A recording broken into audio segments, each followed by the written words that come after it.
to give him that needed cheer for him to do exactly what he does. He believes that he must also share something or give something back to the fans, and so sometimes we see a little bit of his flamboyance. But he doesn't play to the gallery, you see, and that's the interesting thing, because the flamboyance will be there, the essence of getting your fans to also get behind you is also there, so we'll see a lot of that play.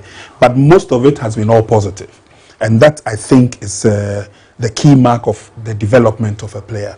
You may play to the gallery, or some may see you play to the gallery, but you definitely know what you're doing on the field of play. That hard work, most often than not, culminates in success for the team, success in terms of goals. And from the highlights we saw, he's been able to manufacture many of those goals through that resilience that he has, of which the fans will almost always give him the cheer that he so desires. And I'm particularly impressed as we have the World Cup qualifiers also around the corner.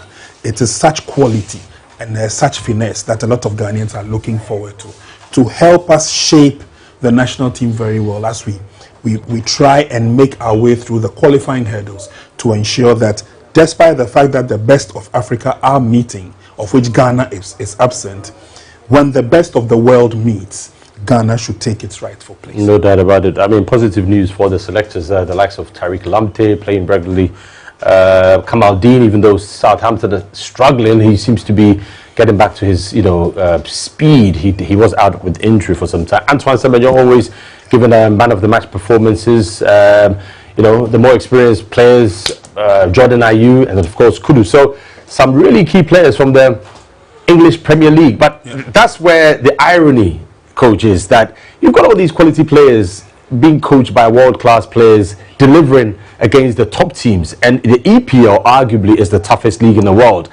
But they come home and we don't seem to be able to get anything, or if anything, we don't seem to be able to get half of the quality we see in their respective clubs. As a coach, this must be mind-boggling. Obviously, we have a challenge. Obviously. I mean, it's so clear and glaring that we have a challenge, and our challenge has to do with management of these players. When I say management, I'm talking about both the administrative and the tactical management.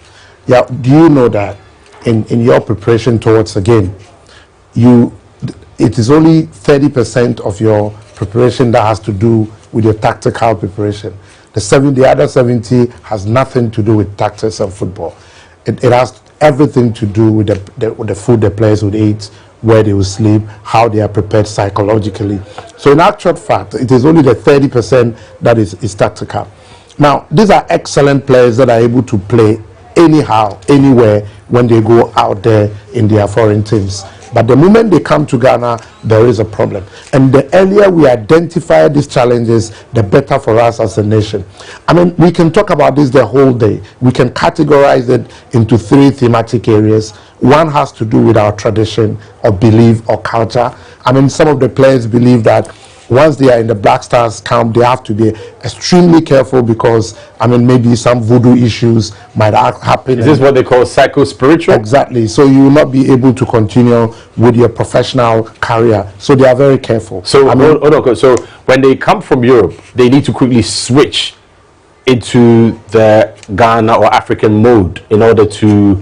Is that what you're saying, basically? Absolutely. Absolutely. And that's really a bit of a problem. I mean, in typical football terms, we will tell you a bit of transition from what they are